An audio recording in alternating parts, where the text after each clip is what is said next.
नमस्कार, जय हिंद दोस्तों आज हम देखने वाले हैं दृष्टि क्विक बुक का जितना भी हमने जो क्वेश्चन करवाया हुआ था, जो मैंने बैच स्टार्ट किया हुआ था। आपका डिमांड था कि सर साइंस का आप जो है करवा दीजिए, तो आप यहाँ देख सकते हैं सामान्य विज्ञान होमवर्क सीरीज जो मैंने करवाया था, स्टार्ट किया था, वो अभी तो फिलहाल में ख़त्म हो गया है। ये आपका दृष्टि क्विक बुक है, ठीक है। अभी देखिए आपका सभी एग्जाम के लिए है, जैसे आपका यूपीएससी है, बीपीएससी है, उसके बाद बिहार दरोगा है, पुलिस है, BSSC, railway, UPSI, SSC, UP triple SC, all exam, सभी एग्जाम के लिए। क्योंकि अब देखिए थोड़ा सा हमारा जो तरीका होता है हम अलग तरीके से बनाते हैं। कहने का मतलब ये है कि हम 5 पेज देते हैं पढ़ने के लिए और उसी में से हम क्वेश्चन खुद से बनाते हैं, और ये कोई कॉपी पेस्ट नहीं होता। आप क्वेश्चन एक बार देखेंगे तो आपको खुद ब खुद मालूम चल जाएगा। अब थोड़ा सा देख लेते हैं कैसे हमने इसको करवाया था। आप यहाँ देख सकते हैं किताब आपका बगल में दिया गया है, सामान्य विज्ञान, ये आपका 7वां जो संस्करण है, नया एडिशन का बुक था। रोजाना आपको जो है 5 पेज देते थे पढ़ने के लिए, और उसी 5 पेज में से आपको डेली 100 क्वेश्चन का एमसीक्यू कराते थे। टेस्ट आपका कुछ बोर्ड से होता था, रैंक लिस्ट भी मिलता था, 100 क्वेश्चन का पीडीएफ और एक आपका आंसर हाईलाइट पीडीएफ, ठीक है। और यहाँ देख सकते हैं 24 अक्टूबर से आपका बैच शुरू हुआ था, जो कि अभी एंड हो गया है। इसका जो कॉस्ट है 99 रुपये रखा गया था, ठीक है। इसमें जो है 48 प्रैक्टिस सेट होने वाला है और 4800 क्वेश्चन इसमें आपको जो है तैयार हुआ है। पूरा हमने एक एक पेज का निचोड़ लिया है। किताब में देखेंगे तो लास्ट में एमसीक्यू दिया रहता है, हमने उसको भी नहीं लिया है क्योंकि क्वेश्चन हम थ्योरी से बनाए हुए हैं, ठीक है। अब देखिए एक बार आप सब लोग क्वेश्चन देख लीजिए, और ये आपको देखिए टेस्ट नंबर 1 हम देखेंगे, यानी आज हम देखने वाले हैं टेस्ट नंबर 1 से लेकर के टेस्ट नंबर 5 तक देखेंगे, और पूरा आज हम 500 क्वेश्चन का वीडियो देखने वाले हैं, ठीक है। पूरा 4800 क्वेश्चन हम पूरा करवा देंगे अगर आपका डिमांड रहेगा, आपका सपोर्ट रहेगा तब, क्योंकि बहुत अधिक मेहनत लगता है इसको बनाने में। अब देखिए बहुत लोग बोलेंगे सर हमको इसका पीडीएफ दे दीजिए पूरा 4800 क्वेश्चन, ताकि हम रिवीजन कर पाएं। अब देखिए इसमें 2 प्रकार से पीडीएफ, एक आपका हाईलाइट पीडीएफ है, एक आपका विदाउट हाईलाइट। तो अभी जो हम करवाने वाले ये आपका विदाउट हाईलाइट है। हाईलाइट में क्या आपको अंतर मिलेगा कि जो जिसे मान के चलिए पहले का आंसर आपका ए है, इसको जो है कलर कर दिया गया है ताकि आपको रिवीजन करने में आसानी हो, समय आपका कम लगेगा। अब अगर आपको इसका पूरा पीडीएफ चाहिए 4800, मतलब 48 प्रैक्टिस सेट चाहिए, तो इसमें देखेंगे तो हमने जो है इसका 99 रुपये फी रखा हुआ है, ठीक है। मतलब एक कम 100 रुपये है। तो आप चाहे तो इस क्यूआर पे आप इसका स्क्रीनशॉट ले लीजिए। इस क्यूआर पे आप 80 रुपीज पेमेंट करके, अगर आपको चाहिए तब पेमेंट कीजिए 80 रुपीज, और पेमेंट करने के बाद अब इस नंबर पे पेमेंट का स्लिप भेज दीजिएगा और बोलिएगा कि हमको दृष्टि क्विक बुक का पूरा पीडीएफ चाहिए। आपको मिल जाएगा पूरा पीडीएफ 4800, मतलब 48 प्रैक्टिस सेट, 4800 क्वेश्चन। एक आपका हाईलाइट रहेगा, एक आपका विदाउट हाईलाइट रहेगा, ठीक है। इसी क्यूआर का आपको उपयोग करना है। अब हम क्वेश्चन देख लेते हैं। एक बार क्वेश्चन का लेवल देखिए, उसके अनुसार आपको सही लगेगा तो लीजिएगा, या फिर वीडियो देख के भी अपना काम चला सकते हैं। दोनों चीज देखिए हम बोलते हैं, ठीक है। चलिए शुरू करते हैं। बस आप सब लोगों से रिक्वेस्ट करेंगे, अगर आपको वीडियो पसंद आएगा तो लाइक कीजिएगा, अगर आपको पसंद नहीं आएगा तो आप डिसलाइक भी कर सकते हैं, ठीक है। चलिए पहला हमारा यहाँ पे देखिए प्रश्न दिया गया है कि एंजियोस्पर्म पादपों का सबसे मुख्य लक्षण क्या है। सबसे मुख्य लक्षण की बात करते हैं तो ये केवल एक बीजपत्री होते हैं, ये केवल जो है एक बीजपत्री होते हैं। ऑप्शन नंबर जो है सी होगा। एंजियोस्पर्म में निषेचन के पश्चात अंडाशय किसमें विकसित होता है। अंडाशय, तो दोस्तों ये विकसित होता है बीज पत्र में विकसित होता है ना। इसका उत्तर हो जाएगा डी, ये आपका बीज पत्र में विकसित होता है। एंजियोस्पर्म वर्ग को किन 2 भागों में बांटा गया है और इसका आधार क्या है। देखिए इसका आधार की बात करते हैं तो पुष्प के रंग के आधार पर, है ना, पुष्प के रंग के आधार पर इसका आंसर डी होगा। निम्नलिखित में से कौन सा जीव समूह कोशिकीय स्तर का संगठन प्रदर्शित करता है। कोशिकीय स्तर का संगठन जो है प्रदर्शित करता है, तो ये हो जाएगा लिखा गया है सिलेंट्रेट होगा, ठीक है। इसका उत्तर हो जाएगा ऑप्शन नंबर सी। किस संघ के प्राणियों में अंग स्तर का संगठन सर्वप्रथम दिखाई देता है। अंग स्तर का जो संगठन है तो आर्थ्रोपोडा हो जाएगा, इसका उत्तर हो जाएगा डी, आर्थ्रोपोडा।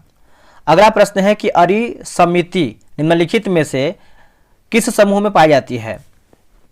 तो ये आपको देखने को मिलता है सिलेंट्रेटा, टिनोफोर और एकानोडर्मेटा, ठीक है। तो आप इसका उत्तर जो है सी याद रखिएगा। अगला का द्विपार्श्व समिति का क्या अर्थ होता है। देखिए इसका अर्थ देखेंगे तो इसका ऑप्शन देख लेते हैं। इसका आंसर जो है ऑप्शन नंबर बी होगा, शरीर का 2 से अधिक समरूप भागों में विभाजित होना। इसका उत्तर बी होगा। अगला है द्विकोरिक प्राणी वे होते हैं जिनमें कोशिकाएं दो भ्रूणीय स्तरों में व्यवस्थित होती है। यह स्तर कौन सा है। तो यह स्तर देखेंगे तो केवल एक्टोडर्म होगा, केवल एक्टोडर्म। ऑप्शन नंबर डी सही होगा। निम्नलिखित में से कौन सा प्राणी समूह त्रिकोरिकी है परंतु अगुहित है ना, अगुहीय भी है, अगुही भी है। तो ये हो जाएगा ऑप्शन नंबर सी होगा एनिलिड, जो है इसका सही उत्तर हो जाएगा एनिलिड। अगला प्रश्न है कूटगुहा किस प्राणी संघ का लक्षण है? कूटगुहा। तो हर एक पेज से मैंने 20 क्वेश्चन निकाला हुआ है, हर एक क्वेश्चन से 20 क्वेश्चन बना हुआ है। तो ये आपका मोलस्का हो जाएगा, ठीक है, इसका उत्तर हो जाएगा सी मोलस्का। अगला के शरीर भित्ति तथा आहार नाल के बीच की गुहा यदि मध्य त्वचा से आच्छादित होती है तो उसे क्या कहते हैं? देखिए दोस्तों, उसको जो है हम देहगुहा या प्रगुहा बोलते हैं, देहगुहा या प्रगुहा बोलते हैं। निम्नलिखित में से कौन सा समूह जो है प्रगुही प्राणी का उदाहरण है? प्रगुही प्राणी का उदाहरण है तो एनिलिड, मोलस्क और आर्थ्रोपोड, ठीक है, इसका उत्तर जो है सी होगा। ये सब शब्द लिखा गया है किताब में ही। शरीर का बाह्य तथा आंतरिक रूप से श्रेणीबद्ध खंडों में विभाजित होना किस जीव में स्पष्ट रूप से देखा जा सकता है? तो केचुआ जो है इसका सही उत्तर हो जाएगा, ऑप्शन नंबर सी हो जाएगा केचुआ। आगे बढ़ते हैं कि पृष्ठ रज्जु की उत्पत्ति भ्रूणीय विकास के दौरान किस स्तर से होता है? दोस्तों ये होता है मध्य त्वचा हो जाएगा, जो कि मेसोडर्म होगा, मध्य त्वचा या मेसोडर्म बोल सकते हैं। जंतु जगत को किन दो प्रमुख भागों में पृष्ठ रज्जु की उपस्थिति या अनुपस्थिति के आधार पर बांटा गया है? तो इसका उत्तर हो जाएगा द्विकोरिकी और त्रिकोरिकी, इसका उत्तर भी होगा द्विकोरिकी और त्रिकोरिकी जो है सही होगा। अर्जुकु लिखा गया है अर्जुकी प्राणियों के संबंध में निम्नलिखित में से कौन सा कथन सही है? तो सही पूछ रहा है, तो इनका केंद्रीय तंत्रिका तंत्र ठोस, दोहरा एवं अधरतल है ना, अधरतल में होता है, इसका उत्तर जो है सी सही होगा। नेक्स्ट हमारा प्रश्न है कि रज्जुकी प्राणियों में हृदय की स्थिति क्या होती है? रज्जुकी प्राणियों में तो पार्श्व भाग में है ना, इसका उत्तर जो है 17 का सी सही होगा। निम्नलिखित में से कौन सी विशेषताएं सभी कार्डेट्स में जो है पाई जाती हैं? तो इसका उत्तर हो जाएगा द्विपार्श्व समिति, द्विकोरिकी एवं कूटगुहिक, इसका उत्तर जो है 18 का सी होगा। खुला परिसंचरण तंत्र और बंद परिसंचरण तंत्र वर्गीकरण के किस आधार के अंतर्गत आते हैं? तो ये किस आधार के अंतर्गत आते हैं? तो प्रगुहा की प्रकृति होगा। क्या होगा? प्रगुहा की प्रकृति। यदि किसी प्राणी को किसी भी केंद्रीय अक्ष से गुजरने वाली रेखा दो बराबर भागों में विभाजित नहीं करती है तो वह क्या कहलाता है? उसको जो है अरीय सममिति बोलते हैं ना, अरीय सममित बोलते हैं, ऑप्शन नंबर बी होगा। प्रोकैरियोटिक, अब देखिए दूसरा पेज शुरू हो गया क्योंकि एक पेज से 20 क्वेश्चन निकाला गया है। प्रोकैरियोटिक कोशिकाओं का मुख्य लक्षण क्या है? तो इसका आंसर हो जाएगा इसमें केंद्रक एवं उपांग उपस्थित होते हैं, ठीक है, इसका आंसर जो है 21 का बी सही उत्तर होगा। नेक्स्ट हमारा प्रश्न है कि लिखा गया है नॉस्टॉक एवं एनाबीना जैसे जीवाणु किस महत्वपूर्ण पर्यावरणीय प्रक्रिया में भाग लेते हैं? तो ये हो जाएगा प्रकाश संश्लेषण जो है इसका सही उत्तर हो जाएगा, प्रकाश संश्लेषण है ना, बी इसका सही होगा।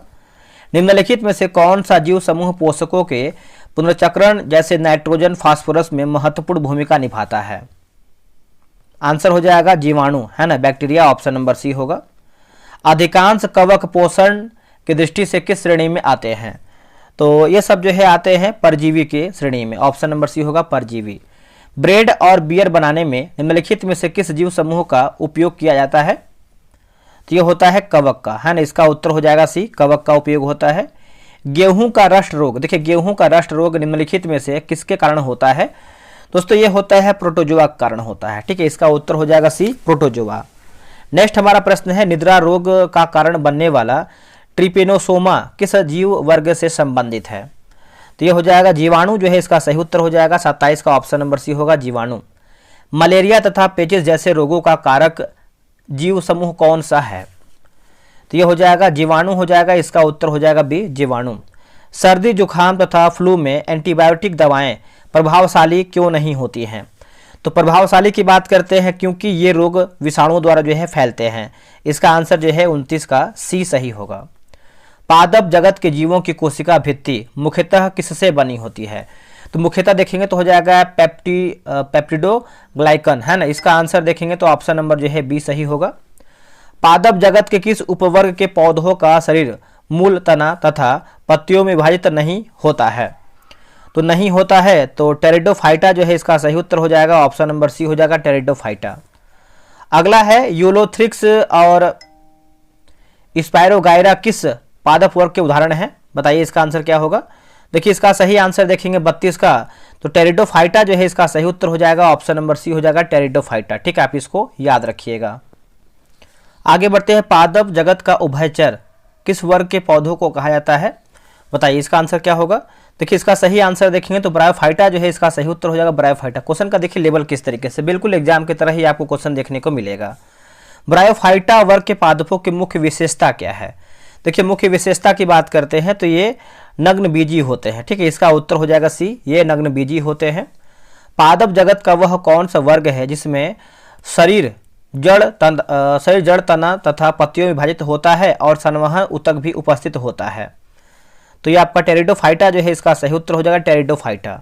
फर्न और मर्सिलिया किस पादप वर्ग से संबंधित हैं? तो ये होगा आपका टेरिडोफाइटा जो है इसका सही उत्तर हो जाएगा टेरिडोफाइटा। अगला कि थाइलोफाइटा, ब्रायोफाइटा और टेरिडोफाइटा वर्गों में क्या समानता होती है, यानी अंतर मतलब समानता पूछ रहा है। तो इनमें जन्नांग अप्रत्यक्ष होते हैं तथा बीज उत्पन्न करने की क्षमता नहीं होती है, ठीक है, इसका आंसर जो है सी होगा। नग्न बीजी, देखिए नग्न बीजी पौधे किस वर्ग की विशेषता है? तो यह सब देखने को मिलता है एंजियोस्पर्म का, ठीक है, इसका उत्तर हो जाएगा बी एंजियोस्पर्म का।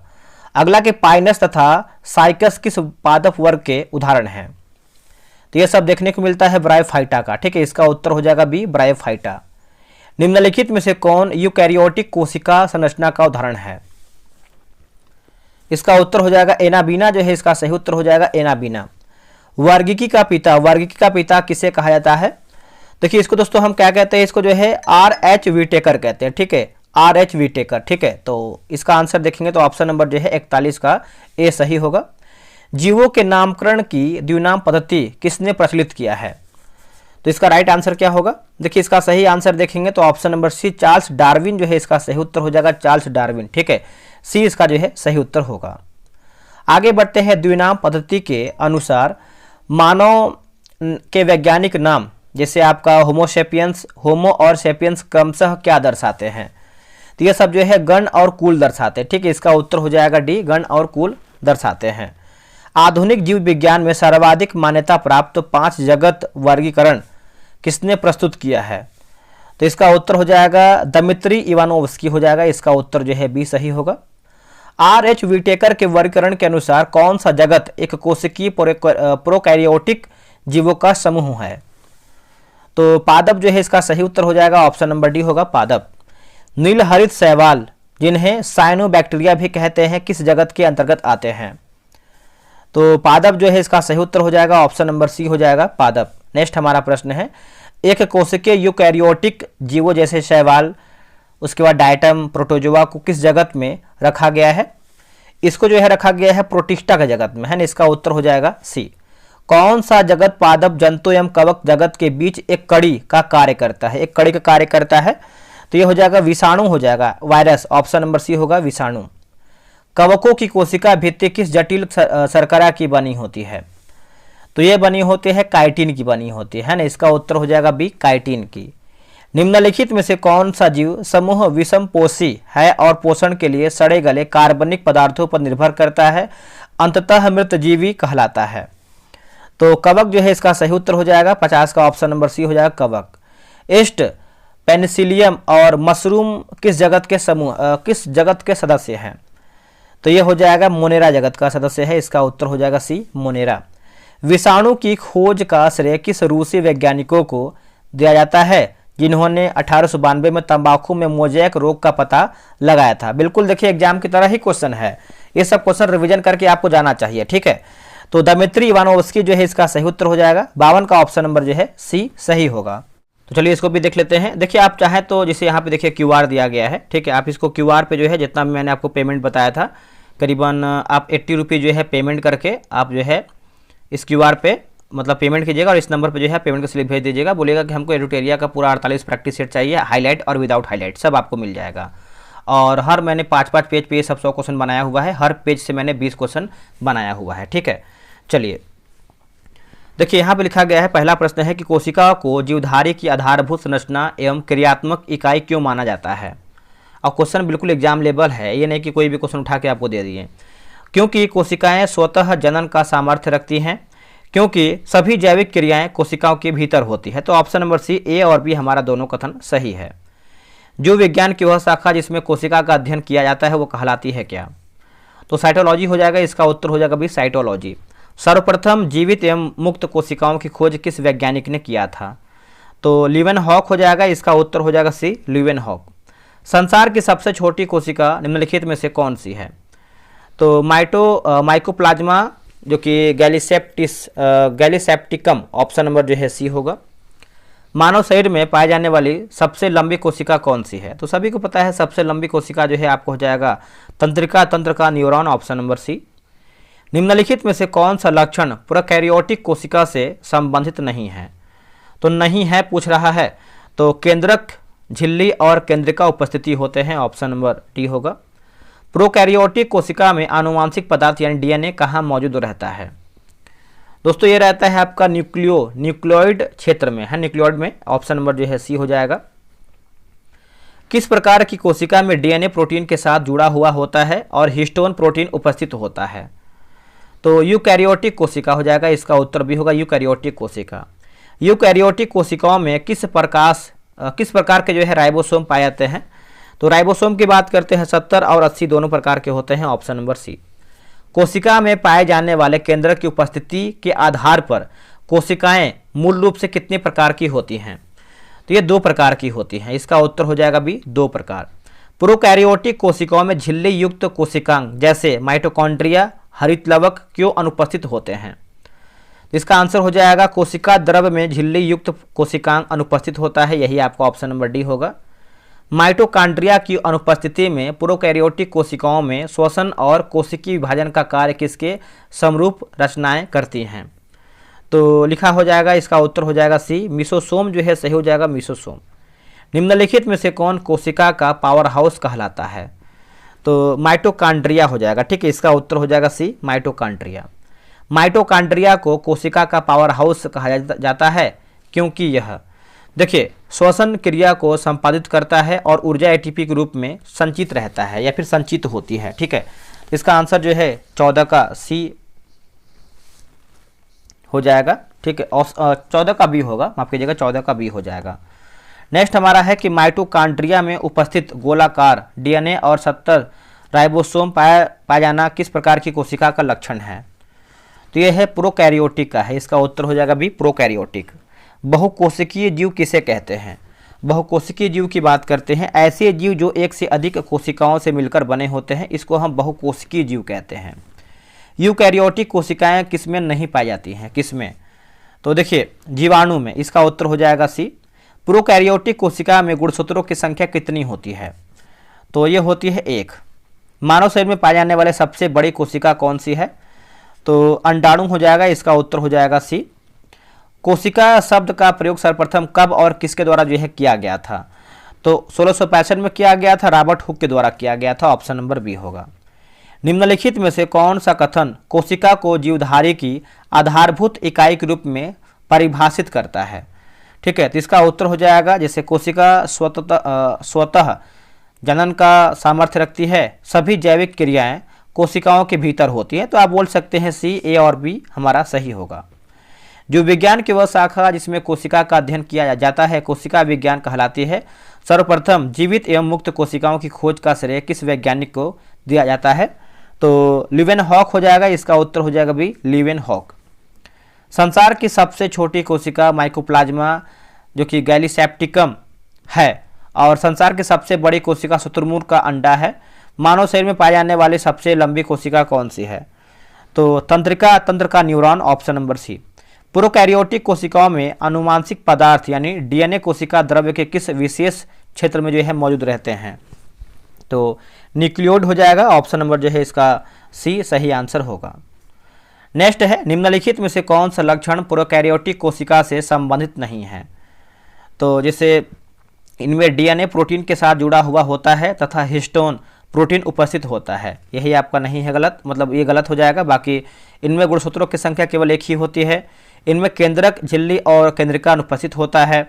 इसमें 70 प्रकार के राइबोसोम पाए जाते हैं, ठीक है।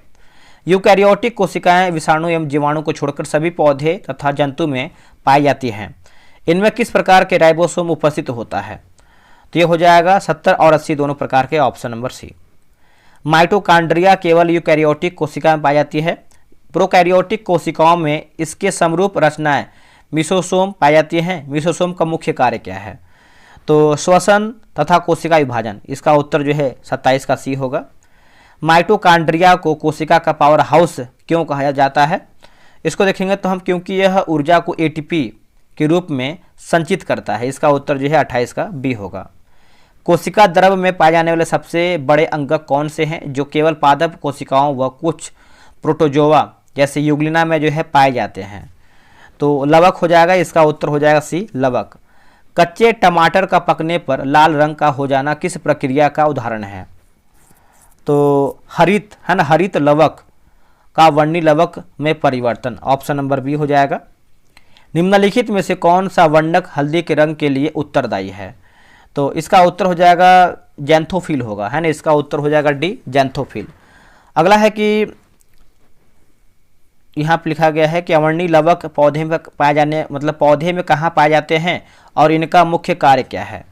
तो जड़ एवं भूमिगत तनु में संचय, इसका आंसर जो है बी सही उत्तर हो जाएगा। नेक्स्ट है कि अंतः प्रद्रवी जलिका कोशिका में क्या कार्य करती है? तो यह लाइपोप्रोटीन की बनी होती है और अंततः कोशिकी परिवहन तंत्र का निर्माण करती है। ठीक है, बी इसका होगा। चिकनी अंततः प्रद्रवी जलिका का मुख्य कार्य क्या है? तो लिपिड तथा स्टेरॉयड संश्लेषण में सहायक होना, इसका उत्तर भी होगा। पौधों में गाल्जी काय को किस नाम से जाना जाता है और इसका मुख्य कार्य क्या है? तो मुख्य कार्य देखेंगे तो ऑप्शन नंबर सी होगा, डिक्टियोसोम संवेष्टन संग्रह व श्रवण, ऑप्शन नंबर सी। अगला है कि पेलेड कण किस कोशिकांग को कहा जाता है और इसका निर्माण कहाँ होता है? तो लिखा गया है ऑप्शन नंबर बी राइबोसोम केंद्रिका हो जाएगा, बी जो है सही होगा। अगला है कि लाइसोसोम जो जंतु कोशिका में प्रचुर मात्रा में पाए जाते हैं किस कोशिकांग में निर्मित होता है? तो देखिए आपका गाल्जी काय हो जाएगा, इसका उत्तर हो जाएगा सी गाल्जी काय। निम्नलिखित में से कौन सा कारण लाइसोसोम को आत्महत्या की थैलेनी सुसाइड बैंक कहलाता है? ये सब क्वेश्चन देखिए बिल्कुल एग्जाम वाला ही प्रश्न है। तो ये अपनी ही कोशिका का पाचन कर कोशिका को नष्ट कर देता है, इसका उत्तर सी होगा। पादप कोशिकाओं में पाए जाने वाली जो कि स्फीरोसोम का कार्य क्या है? तो यह वसा का संश्लेषण का संग्रहण करता है, इसका उत्तर जो है सी होगा। रसधानी के संदर्भ में कौन सा कथन पादप कोशिकाओं के लिए सही है? तो पादप कोशिकाओं के लिए देखेंगे सही हमारा क्या है, तो ऑप्शन नंबर बी, यह कोशिकाओं का 90% तक स्थान घेरती है और उसे कठोरता तथा सहारा प्रदान करती है। कोशिका का नियंत्रण केंद्र किसे कहा जाता है? तो ये हम कहते हैं किसको, केंद्रक को कहते हैं, न्यूक्लियस को, ऑप्शन नंबर बी। कोशिका विभाजन के समय क्रोमेटिन जलिका संघनित होकर किस रचना में व्यवस्थित हो जाती है? तो गुणसूत्र हो जाएगा, इसका उत्तर हो जाएगा सी गुणसूत्र। केंद्रक में उपस्थित किस भाग को आरएनए भंडार गृह भी कहा जाता है क्योंकि यह राइबोसोम आरएनए का संश्लेषण स्थल है? तो केंद्रिका हो जाएगा, इसका उत्तर हो जाएगा बी केंद्रिका। गुणसूत्र मुख्यतः किन दो पदार्थों के बने होते हैं? तो डीएनए और हिस्टोन प्रोटीन के, डीएनए और हिस्टोन प्रोटीन के। मनुष्य की कायिक कोशिका में गुणसूत्रों की संख्या कितनी होती है? देखिए 2n बराबर 46 हो जाएगा। डीएनए के एक द्विकुंडलित रज्जुक में एडेनिन का युग्मन हमेशा किस नाइट्रोजन क्षार के साथ होता है? तो थायमिन हो जाएगा, इसका उत्तर हो जाएगा डी थायमिन। डीएनए की द्विकुंडलित संरचना को 1953 में किसने प्रस्तुत किया था जिसके लिए उन्हें 1962 में नोबेल पुरस्कार भी मिला है? तो ये हो जाएगा जेम्स वाटसन और तथा Francis Crick, option number C. DNA में नाइट्रोजन क्षार के रूप में थायमिन पाया जाता है। आरएनए में थायमिन के स्थान पर कौन सा पिरिडीमियन है ना पिरिमिडियन क्षार उपस्थित होता है? तो यूरेसिल हो जाएगा, इसका उत्तर हो जाएगा बी यूरेसिल। आगे बढ़ते हैं। अगला है कि निम्नलिखित में से कौन सा डीएनए का एक अतिरिक्त स्थान है, अर्थात केंद्रक के अलावा डीएनए कहाँ पाया जाता है? तो लिखा गया है माइटोकॉन्ड्रिया और क्लोरोप्लास्ट, ऑप्शन नंबर बी हो जाएगा। वे कौन से सरीसृप हैं जिसे मगरमच्छ और छिपकली जिनके लिंग का निर्धारण लिंग गुणसूत्रों के बजाय पर्यावरणीय ताप द्वारा होता है? तो इसका उत्तर हो जाएगा ऑप्शन नंबर सी कुछ सरीसृप जो है इसका सही उत्तर हो जाएगा कुछ सरीसृप।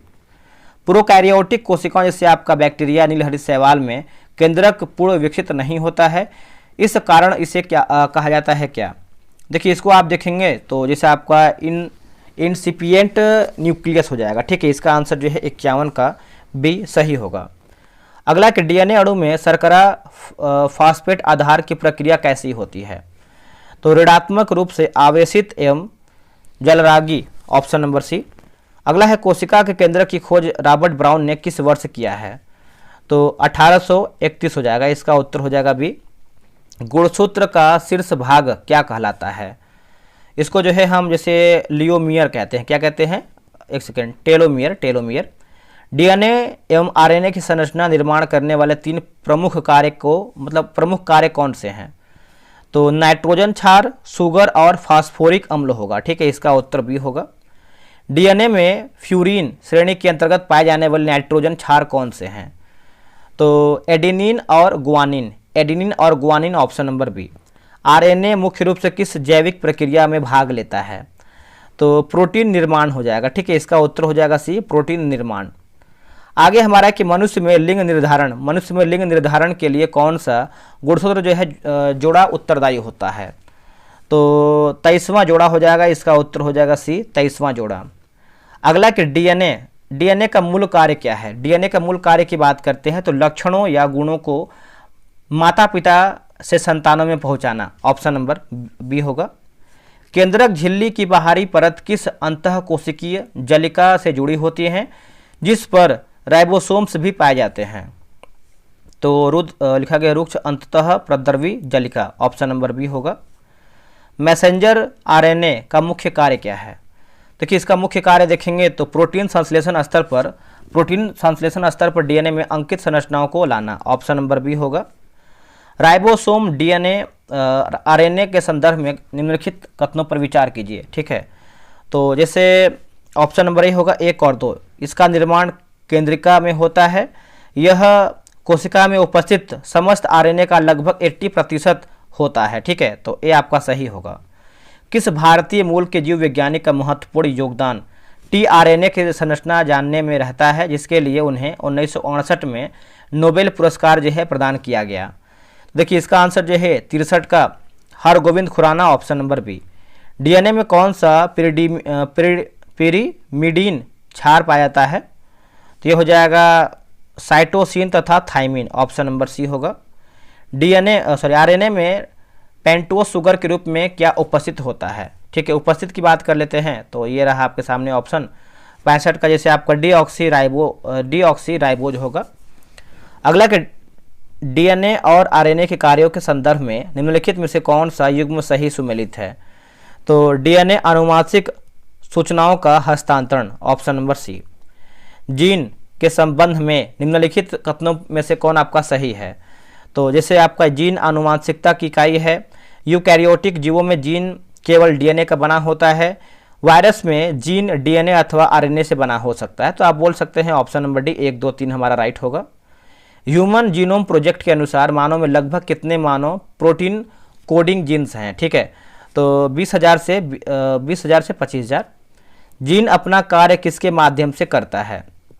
तो एंजाइम हो जाएगा, इसका उत्तर हो जाएगा सी, एंजाइम। निम्नलिखित में से कौन सा पादप उत्सर्जी पदार्थ पोस्ता के कच्चे फल से प्राप्त होता है? तो हो जाएगा अफीम हो जाएगा, ठीक है, इसका उत्तर हो जाएगा सी, अफीम। सिनकोना की छाल से प्राप्त होने वाला महत्वपूर्ण उत्सर्जी पदार्थ क्या है जिसका उपयोग मलेरिया के उपचार में किया जाता है या किया जाता था? तो हो जाएगा कुनैन हो जाएगा, इसका उत्तर हो जाएगा सी, कुनैन। तंबाकू की पत्तियों से प्राप्त होने वाला उत्सर्जी पदार्थ क्या है? तो ये आपका निकोटीन है ना, निकोटीन। कॉफ़ी के बीजों में पाया जाने वाला उत्सर्जी पदार्थ कौन सा है? ये आपका कैफीन है। एस्ट्रोपिन पादप उत्सर्जी पदार्थ किस पौधे की जड़ों से प्राप्त होता है? तो ये प्राप्त होता है एस्ट्रोपा से। किससे? एस्ट्रोपा से। हिंग फेरुला पौधे के किस भाग से प्राप्त होती है? तो जड़ों से प्राप्त रेजिन, ऑप्शन नंबर सी। कत्था किस पौधे की लकड़ी से प्राप्त होता है? तो कत्था की बात कर लेते हैं तो इसका आंसर जो है दोस्तों सी हो जाएगा, एकेसिया हो जाएगा, है ना, ऑप्शन नंबर सी हो जाएगा, एकेसिया। नेक्स्ट हमारा है कि पादप कोशिका और जंतु कोशिका के बीच मुख्य अंतरों के संदर्भ में निम्नलिखित कथनों पर विचार कीजिए। सही पूछ रहा है। तो पादप कोशिका में कोशिका भित्ति पाई जाती है जबकि जंतु कोशिका में नहीं। सही है। जंतु कोशिका में ऊर्जा का संग्रहण कार्बोहाइड्रेट व ग्लाइकोजन के रूप में होता है जबकि पादप कोशिका में स्टार्च के रूप में। ये भी सही है। पादप कोशिकाएं प्रायः छोटी होती हैं जबकि जंतु कोशिकाएं अपेक्षाकृत बड़ी होती है। आपका सत्य है, तो सही पूछा गया, तो ऑप्शन नंबर ए 1 और 2 हमारा सही होगा। पादप कोशिकाओं में वृद्धि मुख्यतः किस प्रकार होती है? तो कोशिका के आकार में वृद्धि करने से। जंतु कोशिका में ऊर्जा का संग्रह किस रूप में होता है? तो कार्बोहाइड्रेट व ग्लाइकोजन, ऑप्शन नंबर बी। किस आरएनए को सबसे छोटा आरएनए कहा जाता है जिसका मुख्य कार्य अमीनो अम्लों को प्रोटीन संश्लेषण स्थल पर लाना है? तो ये हो जाएगा transfer RNA. Transfer RNA option number C होगा। नेक्स्ट हमारा है कि पादप कोशिका में लिखा गया है साइटोकाइनेसिस के दौरान कोशिका विभाजन किस रचना के निर्माण से हुआ है? तो ये हो जाएगा कोशिका पट्टिका, ऑप्शन नंबर सी होगा। अर्धसूत्री विभाजन जीवधारियों में मुख्यतः किन कोशिकाओं में होता है? तो जनन कोशिकाएं, ऑप्शन नंबर डी जनन कोशिकाएं हो जाएगा। पादप कोशिकाओं के संदर्भ में रसधानी के सबसे विशिष्ट विशेषता क्या है? विशिष्ट विशेषता, यह एक बड़ी केंद्रित रसधानी होती है जो पादप कोशिकाओं में 90% तक स्थान घेरती है। ठीक है, तो 83 का जो है आपका भी सही आंसर होगा। नेक्स्ट हमारा है कि समसूत्री विभाजन का प्राथमिक उद्देश्य क्या है? देखिए, प्राथमिक उद्देश्य की बात कर लेते हैं तो कोशिकाओं के गुणन, वृद्धि और मरम्मत के लिए विभाजन करना, ऑप्शन नंबर जो है बी होगा। निम्नलिखित में से कौन सा कोशिकांग जंतु कोशिकांग में अनुपस्थित होता है किंतु पादप कोशिकाओं में प्रकाश संश्लेषण के लिए आवश्यक है? तो हरित लवक होगा। ठीक है, इसका उत्तर हो जाएगा सी हरित लवक। अर्धसूत्री विभाजन के अंत में बनने वाली संस्थिति कोशिकाओं में गुणसूत्रों की संख्या पर क्या प्रभाव पड़ता है? तो पैतृक कोशिकाओं से आधी रह जाती है, ऑप्शन नंबर सी होगा। समसूत्री विभाजन के मेटाफेज के विपरीत अर्धसूत्री विभाजन 1 मेटाफेज में गुणसूत्रों की क्या अवस्था क्या होती है? तो 4 सूत्री हो जाएगा, इसका उत्तर हो जाएगा सी 4 सूत्री। संस्थिति कोशिकाओं में विभिन्नताएं किस कोशिका विभाजन प्रक्रिया की विशेषता और इसका कारण क्या है? तो अर्धसूत्री विभाजन क्रॉसिंग आवर के कारण, ऑप्शन नंबर बी। जंतु कोशिका में साइटोकाइनेसिस के दौरान क्या होता है? तो केंद्रक द्रव्य विभाजित होकर अलग हो जाता है, ऑप्शन नंबर बी होगा। समसूत्री विभाजन कितने चरणों में पूर्ण होता है? केवल एक चरण में, ऑप्शन नंबर ए केवल एक चरण में। अर्धसूत्री विभाजन एक की पूर्वावस्था कितनी उप अवस्थाओं में बटी रहती है? तो यह इसका उत्तर देखेंगे 91 का, तो सी हो जाएगा। सी में दिया गया है 5 उप अवस्थाएं, ऑप्शन नंबर सी। लैंगिक जनन करने वाली जीवधारियों में अर्धसूत्री विभाजन द्वारा बने अगुणित युग्मक निषेचन क्रिया द्वारा कौन सी अवस्था पुनः प्राप्त कर लेते हैं? तो इसका उत्तर हो जाएगा द्विगुणित अवस्था हो जाएगा, इसका उत्तर भी होगा द्विगुणित अवस्था। अगला कि सीलिया जंतु कोशिका में पाया जाता है, इसका मुख्य कार्य क्या है? तो कोशिका को गति प्रदान करना, कोशिका को गति प्रदान करना, ऑप्शन नंबर बी। समसूत्री विभाजन के फलस्वरूप निर्मित द्विगुणित संतति कोशिकाओं में गुणसूत्रों की संख्या पैतृक कोशिकाओं की तुलना में क्या होती है? देखिए, इसका आंसर देखेंगे तो समान रहती है। ठीक है, इसका उत्तर हो जाएगा सी समान रहती हैं। नेक्स्ट हमारा है कि समसूत्री विभाजन में सेंट्रोमियर गुणसूत्र किस प्रकार किस पर जो है व्यवस्थित हैं? तो ये हैं मध्य पट्टिका पर। क्या होगा आंसर? मध्य पट्टिका पर। कोशिका विभाजन के संदर्भ में कोशिका द्रव्य विभाजन का सही अर्थ क्या है? तो सही अर्थ की बात करते हैं तो कोशिका द्रव्य का विभाजन, इसका उत्तर जो है सी होगा, कोशिका द्रव्य का विभाजन होगा। पूर्ण व्यवस्था की अवधि और जटिलता के आधार पर समसूत्री विभाजन और अर्धसूत्री विभाजन में क्या अंतर है? तो समसूत्री विभाजन में पूर्ण व्यवस्था सरल व कम अवधि की होती है जबकि अर्धसूत्री विभाजन में यह 5 उप अवस्थाओं में बटी होती है। ठीक है, अगला है किस कोशिका विभाजन प्रक्रिया के फलस्वरूप केंद्रक में 2 बार विभाजन होता है जिससे अंत में 4 अगुणित संस्थिति कोशिकाएं बनती हैं? तो इसका आंसर देख लेते हैं। तो देखिए, इसका आंसर जो है अर्धसूत्री विभाजन हो जाएगा, ऑप्शन नंबर सी। पादप कोशिकाओं में लवक किस रूप में पाए जाते हैं? तो हरित लवक के रूप में, इसका उत्तर हो जाएगा सी हरित लवक के रूप में। पैतृक कोशिकाओं से नई संस्थिति कोशिकाओं के बनने की क्रिया क्या कहलाती है? तो कोशिका विभाजन, ऑप्शन नंबर ए हो जाएगा कोशिका विभाजन। तो ये तो आपका देखिए 3 सेट समाप्त हो गया है। अब हम देखेंगे आपका सेट नंबर 4 देखेंगे। ठीक है, ये देखिए आपका सेट नंबर 4 है। देखिए, अगर आपको वीडियो पसंद आ रहा है, आपको लग रहा है कि जो हम मेहनत कर रहे हैं आप सभी लोग के लिए कहीं ना कहीं सफलता दिला सकता है, तो आप वीडियो को लाइक कीजिएगा अगर आपको लग रहा है तो, क्योंकि देखिए इसके बाद भी और वीडियो लेके आना है। 48 है तो कम से कम 8-9 वीडियो तो आएगा ही, अगर आप सपोर्ट करते हैं तो, ठीक है। नहीं तो आप बोलेंगे तो 1000 क्वेश्चन का भी वीडियो हम बना सकते हैं, लेकिन उसमें जो है थोड़ा समय लग जाता है, लंबा वीडियो बन जाता है। 500-500 क्वेश्चन का रहेगा तो एक प्लेलिस्ट बना देंगे, आप आराम से देख भी सकते हैं। पौधों की लंबाई की वृद्धि जैसे कि जड़ और तने के शीर्ष भाग में मुख्य रूप से किस ऊतक की गतिविधि के कारण होता है? तो शीर्षस्थ विभाजीय ऊतक हो जाएगा, इसका उत्तर जो है बी होगा। एक पेड़ के तने की मोटाई या परिधि में वृद्धि के लिए कौन सा ऊतक मुख्य रूप से जिम्मेदार है? देखिए ऊतक की बात करते हैं तो सी होगा, पार्श्व विभाजीय ऊतक, ऑप्शन नंबर सी। घास यानी जैसे मक्का गन्ना को काटने के बाद भी दोबारा वृद्धि कर पाती है, यह किस ऊतक की उपस्थिति कारण संभव होता है जो पर्ण संधियों पर पाया जाता है? तो अंतर्वेशी विभाजीय ऊतक हो जाएगा, इसका उत्तर जो है सी हो जाएगा। अगला विभाजीय ऊतक की कोशिकाओं के संबंध में निम्नलिखित में से कौन सा कथन गलत आंसर है? देखिए इसका आंसर देखेंगे तो डी हो जाएगा। इन कोशिकाओं में बड़ी केंद्रीय रिक्तिका होती हैं और यह विभाजित नहीं होते, यही आपका सत्य है। बाकी यह कोशिकाएं अधिक क्रियाशील होती हैं और इनकी कोशिका भित्ति पतली होती है। इसमें एक स्पष्ट केंद्रक और सघन कोशिकाओं द्वारा पाया जाता है। यह सघनता से जुड़ी होती हैं जिससे अंतरकोशिकीय स्थान नहीं होता है। कोशिका द्वारा संश्लेषी प्रोटीन और वसा की पैकेजिंग का मुख्य कार्य किस कोशिकांग द्वारा किया जाता है, जिसे कोशिका के अणुओं का ट्रैफिक कंट्रोलर भी कहते हैं, ट्रैफिक कंट्रोलर, ठीक है। तो इसका आंसर देख लेते हैं। इसका आंसर जो है सी हो जाएगा, गाल्जी काय जो है इसका सही उत्तर हो जाएगा, गाल्जी काय। प्रोकैरियोटिक कोशिकाओं जैसे जीवाणु में शोषण का कार्य मिसोसोम करते हैं, ठीक है, जबकि यूकैरियोटिक कोशिकाओं में यह कार्य कौन करता है? तो यह जो कार्य है माइटोकॉन्ड्रिया करता है, ऑप्शन नंबर डी होगा। किस कोशिका विभाजन के परिणाम स्वरूप संतति कोशिकाओं में गुणसूत्रों की संख्या पैतृक कोशिका से आधी रह जाती है? तो अर्धसूत्री विभाजन हो जाएगा, इसका उत्तर जो है बी होगा।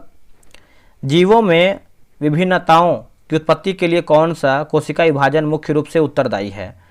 तो अर्धसूत्री विभाजन हो जाएगा, इसका उत्तर बी होगा। कैंसर रोग का मुख्य कोशिका कारण क्या है, यानी कोशिकीय कारण क्या है? तो अनियंत्रित समसूत्री विभाजन, इसका उत्तर जो है बी होगा। कोशिका का रसोई घर किसे कहा जाता है, क्योंकि वहाँ प्रकाश संश्लेषण द्वारा भोजन का जो है निर्माण होता है? तो इसका आंसर हो जाएगा गाल्जी काय हो जाएगा, इसका उत्तर बी होगा। ऊतक शब्द का प्रयोग सर्वप्रथम किस वैज्ञानिक ने किया था? तो देखिए इसका आंसर हो जाएगा वीचट हो जाएगा, इसका उत्तर हो जाएगा वीचट। अगला संवहनी एधा और कारक एधा किस प्रकार के ऊतक के उदाहरण होते हैं? तो पास विभाजीय ऊतक हो जाएगा, इसका उत्तर जो है बी सही आंसर होगा। नेक्स्ट की लिखा गया है राइजोबियम और राइजोबियम जैसे जीवाणु निप्टगेन की सहायता से वायुमंडलीय नाइट्रोजन का स्थिरीकरण करने में सक्षम होते हैं। यह जीन उन्हें क्या करने में मदद करता है? तो नाइट्रोजन को उपयोगी यौगिकों में बदलना, ऑप्शन नंबर सी। पादप ऊतकों और जंतु ऊतकों के बीच एक मुख्य अंतर क्या है? तो पादपों के अधिकांश ऊतक यांत्रिक सहारा देने वाले और मृत होते हैं, ठीक है, जबकि जंतुओं के अधिकांश ऊतक जीवित होते हैं। कोशिका झिल्ली की प्रकृति कैसी होती है जिसके कारण वह कुछ विशिष्ट अणुओं को ही अपने आर पार जाने देती है? तो जिससे अर्धपारगम्य हो जाएगा, इसका आंसर जो है 15 का सी होगा, अर्धपारगम्य। आगे हमारा प्रश्न है कि जड़ के शीर्ष पर स्थित शीर्षस्थ विभाजीयोतक की सुरक्षा किसके द्वारा हो जाती है, फिर किसके द्वारा की जाती है? तो लिखा गया है मूल गोप, ऑप्शन नंबर जो है सी हो जाएगा। समसूत्री विभाजन का मुख्य महत्व क्या है? तो वृद्धि, मरम्मत और दो संस्तति कोशिकाओं का निर्माण करना। निम्नलिखित में से कौन सा ऊतक अस्थायी ऊतकों के बीच बीच में उपस्थित होता है? तो लिखा गया अंतर्वेशी विभाजीयोतक हो जाएगा, ऑप्शन नंबर सी। ऊतक की परिभाषा के अनुसार कोशिकाओं के एक समूहों को ऊतक तब कहा जाता है जब उनमें, देखिए ऑप्शन नंबर सी होगा, कोशिकाओं की उत्पत्ति, संरचना तथा ऊर्जा संरचना तथा कार्य एक समान होते हैं, ठीक है, इसका आंसर जो है सी होगा। बुढ़ापे के लिए कौन सा जीन जिम्मेदार माना जाता है? तो लिखा गया है एंजिंग गेन, ऑप्शन नंबर बी। रक्त को किस प्रकार का ऊतक माना जाता है? इसको जो है हम तरल संयोजी ऊतक मानते हैं, ऑप्शन नंबर डी। वयस्क मानव के रक्त में प्लाज्मा का प्रतिशत लगभग कितना होता है? लगभग तो 55% होता है, ऑप्शन नंबर बी। निम्नलिखित में से कौन सी कोशिकाएं रक्त के प्लाज्मा में स्वतंत्र रूप से तैरती रहती हैं? तो लाल रक्त कोशिकाएं, श्वेत रक्त कोशिकाओं और प्लेटलेट्स, ऑप्शन नंबर बी। पेशियों की गतिशीलता एवं संकुचनशीलता के लिए कौन से दो संकुचनशील प्रोटीन मुख्य रूप से उत्तरदायी होते हैं? तो मायोसिन और एक्टिन। आहार नाल में भोजन का प्रवाह किस पेशी के संकुचन एवं प्रसार के कारण होता है?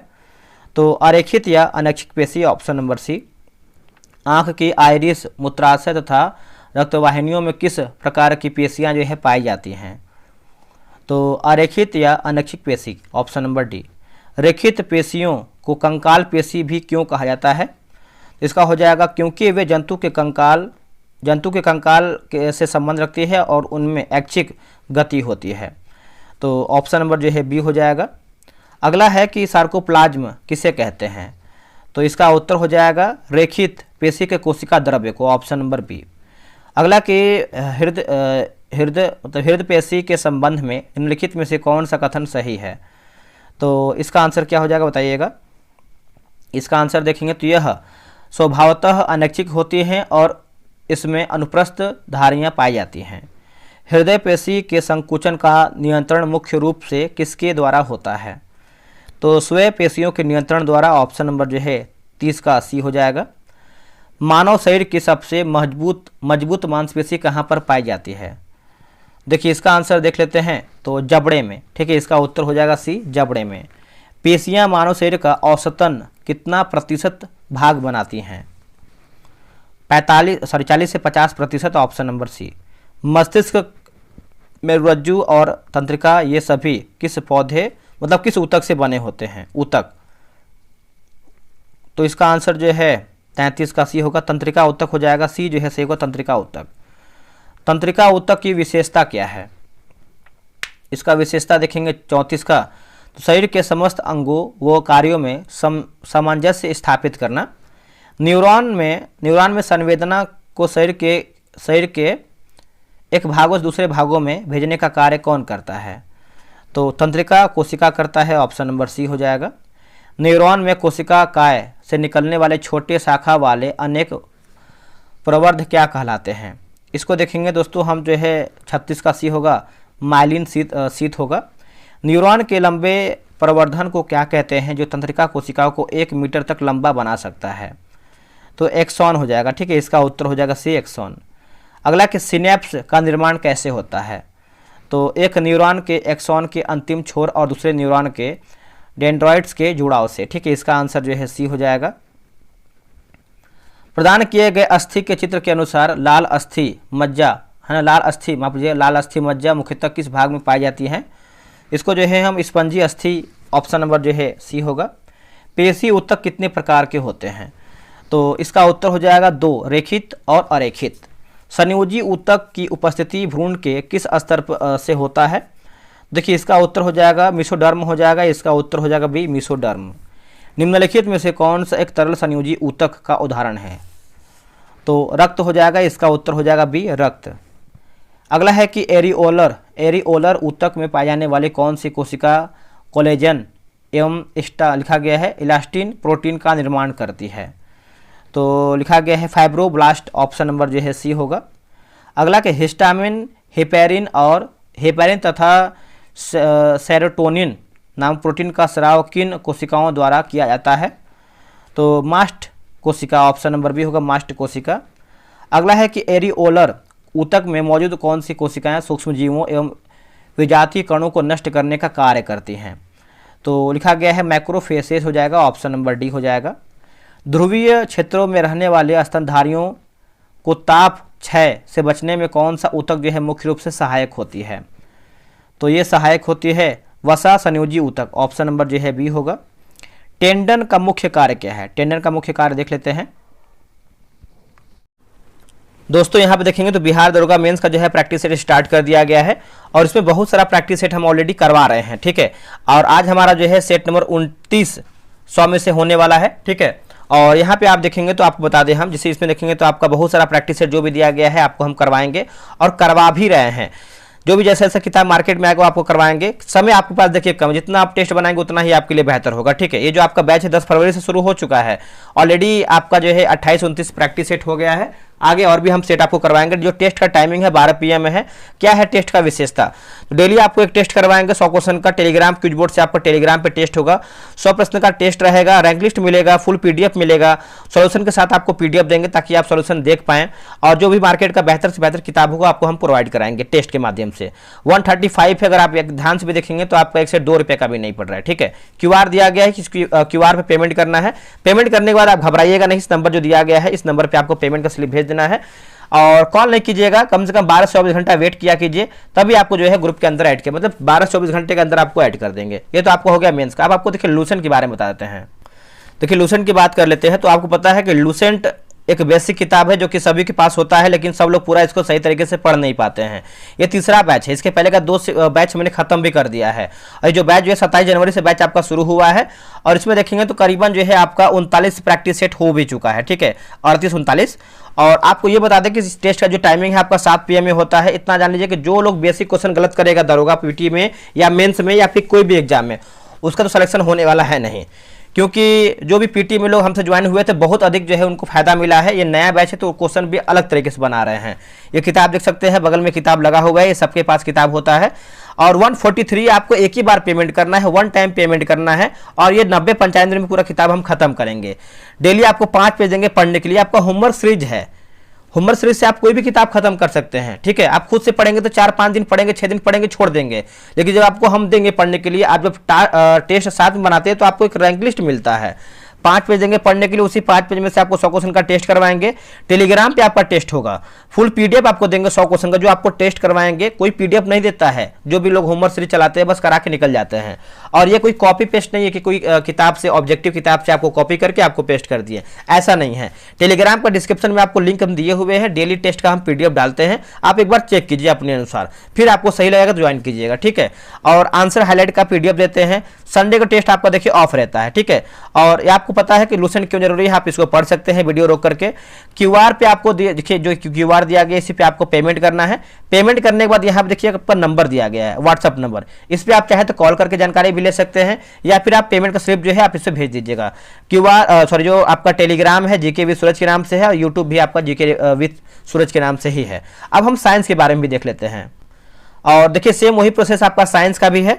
साइंस का भी मैंने बैच निकाला हुआ है, जो कि कहीं ना कहीं साइंस का जो एक आप टॉपिक जो है छूट जाता है। ये आपका 9 फरवरी से बैच आपका शुरू हुआ है, और ये आपका जो टेस्ट का टाइमिंग है 99 मतलब 9 बजे है, और जो इसका फ़ी है 99 रुपये। जैसा देखिए बैच है उसी के अनुसार हम फ़ी रखते हैं, ये नहीं कि अधिक आपको बैच का फ़ी रख दिया, ऐसा नहीं है, ठीक है। और अगर हम विशेषता की बात करते हैं, सेम वही प्रोसेस है, 5 पेज देंगे पढ़ने के लिए, उसी 5 पेज में से आपको डेली 100 क्वेश्चन का टेस्ट कराएंगे। टेस्ट आपका क्विज बोर्ड से टेलीग्राम पे होगा, रैंक लिस्ट मिलेगा, 100 PDF मिलेगा, मतलब क्वेश्चन का जो होता है PDF मिलेगा, हाईलाइट PDF मिलेगा। संडे का टेस्ट ये भी ऑफ रहता है। बगल में देखेंगे तो आपका किताब लगा हुआ है, देख सकते हैं। और सेम वही है, आपको QR यहाँ पे दिया गया है, QR सबका सेम ही है। कोई भी QR पेमेंट कीजिएगा, पेमेंट करने के बाद इस पे आप जो है पेमेंट का स्लिप भेजिएगा, आपको लिंक मिल जाएगा। आते हैं क्वेश्चन पे। इसका आंसर क्या होगा 47 का। देखिए 47 का सही आंसर देखेंगे तो ऑप्शन नंबर बी हो जाएगा, मांसपेशियों को अस्थियों से जोड़ना। लिगामेंट नामक घना तंतुमय संयोजी ऊतक किन्हें जोड़ता है, तो ये जोड़ता है अस्थियों को जोड़ों पर जोड़ने का कार्य, ऑप्शन नंबर सी। कपाल की हड्डियों के बीच उपस्थित कौन सा ऊतक उन्हें अचल बनाता है, अचल बनाता है, तो ये हो जाएगा श्वेत ऊतक हो जाएगा, इसका उत्तर जो है बी होगा। कशेरुकी जंतुओं का अंततः कंकाल मुख्य रूप से किस ऊतक का बना होता है, तो कंकाल ऊतक का बना होता है, ऑप्शन नंबर ए। उपास्थि ऊतक के मैट्रिक्स की रचना किस प्रोटीन से होती है, तो इसका उत्तर हो जाएगा कोड्रीन होगा, है ना, कोड्रीन, ऑप्शन नंबर सी। उपास्थि की कोशिकाओं को क्या कहा जाता है, जो लेकुना की मतलब लेकुना में अवस्थित होता है, लेकुना में, तो लिखा गया है कॉन्ड्रोसाइट्स हो जाएगा, ऑप्शन नंबर बी। अस्थि ऊतक का मैट्रिक्स किसे प्रोटीन मतलब किस प्रोटीन का बना होता है, देखिए 53 का देखेंगे तो आपका ओसेन हो जाएगा, इसका उत्तर जो है बी होगा, ओसेन। अस्थि ऊतक की कोशिकाओं को क्या कहते हैं, तो इसका आंसर क्या हो जाएगा बताइएगा। देखिए इसका सही आंसर देखेंगे 54 का, तो ऑस्टियोसाइट हो जाएगा। अस्थि का मैट्रिक्स कैल्शियम तथा मैग्नीशियम किन लवणों से समृद्ध होता है, तो इसका आंसर देखेंगे 55 का, बताइए क्या होगा। तो फास्फेट, सल्फेट, कार्बोनेट एवं फ्लोराइड, ऑप्शन नंबर सी। लंबी एवं मोटी अस्थियों के बीच में पाई जाने वाली खोखली मज्जा गुहा किस ऊतक से भरी होती है। तो देखिए 56 का आंसर देखेंगे तो हो जाएगा एडिपोज ऊतक हो जाएगा, ऑप्शन नंबर जो है ए सही आंसर होगा। लाल अस्थि मज्जा, लाल अस्थि मज्जा अस्थियों के किस भाग में पाई जाती हैं। तो अस्थियों के सिरों के पास, ऑप्शन नंबर बी। लाल रक्त कणिकाओं का निर्माण किसके द्वारा होता है। तो इसका उत्तर हो जाएगा लाल अस्थि मज्जा होगा, ऑप्शन नंबर ए होगा लाल अस्थि मज्जा। श्वेत रक्त कणिकाओं का निर्माण किसके द्वारा होता है। तो पीली अस्थि मज्जा, ऑप्शन नंबर बी पीली अस्थि मज्जा। निम्नलिखित में से कौन सा ऊतक कोमल अंग जैसे मस्तिष्क आदि की रक्षा करता है। तो कंकाल ऊतक हो जाएगा, ऑप्शन नंबर सी हो कंकाल ऊतक। भ्रूण के किस स्तर में संयोजी ऊतक की उत्पत्ति होती है। तो मेसोडर्म हो जाएगा, इसका उत्तर जो है सी होगा। कोशिका द्वारा संश्लेषित प्रोटीन और वसा की पैकेजिंग का मुख्य कार्य किस कोशिकांग द्वारा किया जाता है, जिसे कोशिका के कोशिका के अणुओं का ट्रैकिंग कंट्रोलर भी कहा जाता है। तो गाल्जी काय हो जाएगा, इसका उत्तर जो है सी होगा गाल्जी काय। अगला प्रश्न है, निम्नलिखित में से कौन सा कोशिका विभाजन अनियंत्रित होने पर कैंसर जैसे रोग का कारण बन सकता है। तो समसूत्री विभाजन हो जाएगा, इसका उत्तर जो है सी हो जाएगा, इसका उत्तर जो है बी होगा। एक वृक्ष के तने की मोटाई में वृद्धि के लिए कौन सा विभाज्योतक ऊतक मुख्य रूप से जिम्मेदार है। तो पार्श्व विभाज्योतक हो जाएगा, इसका उत्तर जो है सी हो जाएगा। अगला है कि घास कुल जैसे मक्का गन्ना के पौधों में पर्वसंधियों पर कौन सा ऊतक पाया जाता है जो उन्हें काटने के बाद भी पुनर्वृद्धि करने में सक्षम बनाता है। तो अंतर्वेशी विभाज्योतक हो जाएगा, इसका उत्तर जो है सी होगा। रक्त को शरीर में किस प्रकार के ऊतक के अंतर्गत वर्गीकृत किया गया है। तरल संयोजी ऊतक होगा, ऑप्शन नंबर सी होगा तरल संयोजी ऊतक, याद रखिएगा। अगला है कि वयस्क मानव के रक्त में प्लाज्मा का प्रतिशत लगभग कितना होता है। लगभग देखेंगे तो 55%, ऑप्शन नंबर बी। पेशियों की संकुचनशीलता के लिए कौन से दो संकुचनशील प्रोटीन मुख्य रूप से उत्तरदायी होता है, ठीक है। तो ऑप्शन नंबर जो है सी होगा मायोसिन और एक्टिन, मायोसिन और एक्टिन होगा। हृदय की भित्ति बनाने वाली हृदय पेशियों के संकुचन का नियंत्रण मुख्य रूप से किसके द्वारा होता है। तो ऑप्शन नंबर सी स्वयं पेशियों के नियंत्रण द्वारा होता है, ऑप्शन नंबर जो है इसका सी सही होगा। आगे हमारा है कि शरीर मानव शरीर की सबसे मजबूत मांसपेशी कहाँ पर पाई जाती हैं। तो जबड़े में, ठीक है, इसका उत्तर हो जाएगा बी जबड़े में। अगला कि टेंडन नामक घना तंतुमय ऊतक किन्हें आपस में जोड़ता है, किन्हें आपस में जोड़ता है। तो मांसपेशियों को अस्थियों से, मांसपेशियों को अस्थियों से। लिगामेंट का प्राथमिक कार्य क्या है। देखिए लिगामेंट का जो प्राथमिक कार्य है अस्थियों को जोड़ों पर जोड़ना, ऑप्शन नंबर बी हो जाएगा। अगला है कि अस्थि ऊतक का मैट्रिक्स मुख्य रूप से किस प्रोटीन का बना होता है। तो ओसेन, ऑप्शन नंबर सी हो जाएगा ओसेन। अगला है कि उपास्थि ऊतक के मैट्रिक्स की रचना किस प्रोटीन से होता है। तो हो जाएगा कोंड्रिन हो जाएगा, इसका उत्तर हो जाएगा सी कोंड्रिन। एरियोलर ऊतक में पाई जाने वाली कौन सी कोशिकाएं हिस्टामिन, हिपेरिन तथा सेरोटोनिन नामक प्रोटीन स्रावित करती है। तो मास्ट कोशिकाएं, इसका उत्तर हो जाएगा सी मास्ट कोशिकाएं। श्वेत रक्त कोशिकाओं, श्वेत रक्त कणिकाओं का निर्माण अस्थि मज्जा के किस भाग में होता है। तो पीली अस्थि मज्जा हो जाएगा, इसका उत्तर भी होगा पीली अस्थि मज्जा। आगे बढ़ते हैं। आगे है कि तंत्रिका कोशिका न्यूरॉन का वह लंबा प्रवर्ध क्या कहलाता है जो संवेदना को कोशिका काय से दूर ले जाता है। तो ये हो जाएगा एक्सॉन हो जाएगा, ठीक है, इसका उत्तर हो जाएगा बी एक्सॉन। अगला कि सिनेप्स का निर्माण कैसे होता है। देखिए सिनेप्स का जो निर्माण है एक न्यूरॉन के एक्सॉन और दूसरे न्यूरॉन के डेंड्राइट के जुड़ाव से है, इसका उत्तर जो है बी होगा। नेक्स्ट है कि पादपों में दो तरफा संचलन करने वाला जटिल अस्थायी ऊतक कौन सा है। तो इसका उत्तर हो जाएगा फ्लोएम हो जाएगा, इसका उत्तर हो जाएगा सी फ्लोएम। अगला है कि उपकला ऊतक का कार्य शरीर को बाह्य आवरण या रक्षा प्रदान करने के अतिरिक्त और क्या है। तो ये है आपका श्रवण, उत्सर्जन, संवेदन तथा अवशोषण की क्रिया पूर्ण करना, ऑप्शन नंबर बी। कोशिका द्वारा संश्लेषित प्रोटीन और वसा की पैकेजिंग का मुख्य कार्य करने के कारण किस कोशिकांग को कोशिका के अणुओं का ट्रैफिक कंट्रोलर भी कहते हैं? तो इसका आंसर जो है 81 का गाल्जी का है, ऑप्शन नंबर सी। समसूत्री विभाजन का अनियंत्रित होना निम्नलिखित में से किस रोग का कारण बन सकता है? तो कैंसर हो जाएगा, इसका उत्तर हो जाएगा सी, कैंसर। पौधों की जड़ों और तने की चौड़ाई में वृद्धि के लिए कौन सा विभाज्योतक ऊतक मुख्य रूप से जिम्मेदार है? तो पास विभाज्योतक, इसका उत्तर जो है सी हो जाएगा। घास जैसे पौधे को काटने के बाद भी दोबारा वृद्धि कर पाते हैं, यह किस ऊतक की उपस्थिति के कारण जो है संभव होता है, जो वर्ण संधियों पर पाया जाता है? तो यह हो जाएगा अंतर्वेशी विभाज्योतक, इसका उत्तर सी होगा। जीवों में लिखा गया विभिन्नताओं की उत्पत्ति के लिए कौन सा कोशिका विभाजन मुख्य रूप से उत्तरदायी है? बताइए इसका आंसर क्या होगा। देखिए इसका सही आंसर देखेंगे 85 का, तो ऑप्शन नंबर बी अर्धसूत्री विभाजन हो जाएगा, बी सही होगा। रक्त को किस प्रकार के ऊतक के अंतर्गत वर्गीकृत किया गया है, जिसकी कोशिकाएं प्लाज्मा नामक द्रव में स्वतंत्र रूप से तैरती रहती हैं? तो यह हो जाएगा तरल संयोजी ऊतक हो जाएगा, ऑप्शन नंबर जो है सी हो जाएगा। वयस्क मानव के रक्त में प्लाज्मा का प्रतिशत लगभग कितना होता है? लगभग में देखिए, लगभग में आप देखेंगे तो यह होता है 55%। पेशियों की संकुचनशीलता एवं गतिशीलता के लिए कौन से दो संकुचनशील प्रोटीन मुख्य रूप से उत्तरदायी होता है? तो मायोसिन और एक्टिन, ऑप्शन नंबर सी। हृदय की भित्ति बनाने वाली हृदय पोशियों के संकुचन का नियंत्रण, थोड़ा बहुत लग रहा है कुछ क्वेश्चन रिपीटेड है, कोई दिक्कत नहीं, रिवीजन हो जाएगा।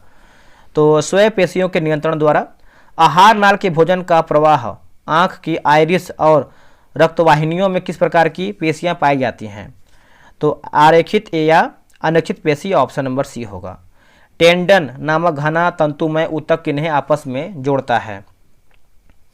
तो मांसपेशियों को अस्थियों से, ऑप्शन नंबर बी। लिगामेंट नामक संयोजी ऊतक का प्राथमिक कार्य क्या है? तो अस्थियों को जोड़ों पर जोड़ना, ऑप्शन नंबर जो है बी हो जाएगा। अगला है कि अस्थि ऊतक का मैट्रिक्स किस प्रोटीन का बना होता है, जो इस दृढ़ता का प्रदान करता है, दृढ़ता को? तो 93 का आंसर देखेंगे तो ओसेन जो है इसका सही उत्तर हो जाएगा, ओसेन। उपास्थि ऊतक के मैट्रिक्स की रचना किस प्रोटीन से होती है, इसे लचीलापन प्रदान करता है? तो कोट्रिन हो जाएगा, कोंट्रिन, ऑप्शन नंबर सी होगा।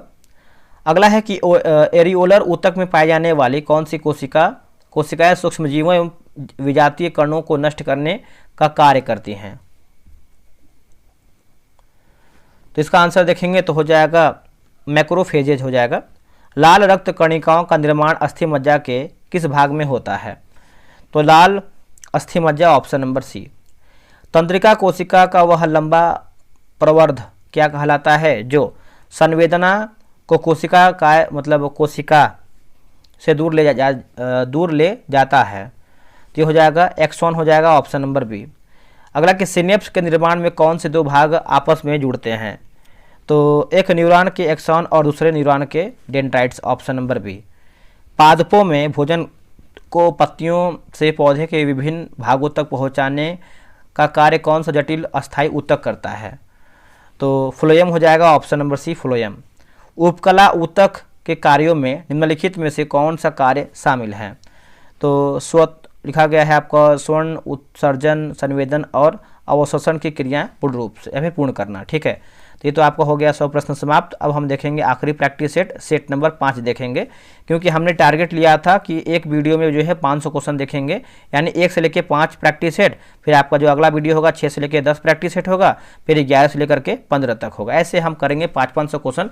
इससे क्या होगा कि आपको बोरिंग भी नहीं होगा, आप अधिक से अधिक बार जो है रिविजन भी कर सकते हैं।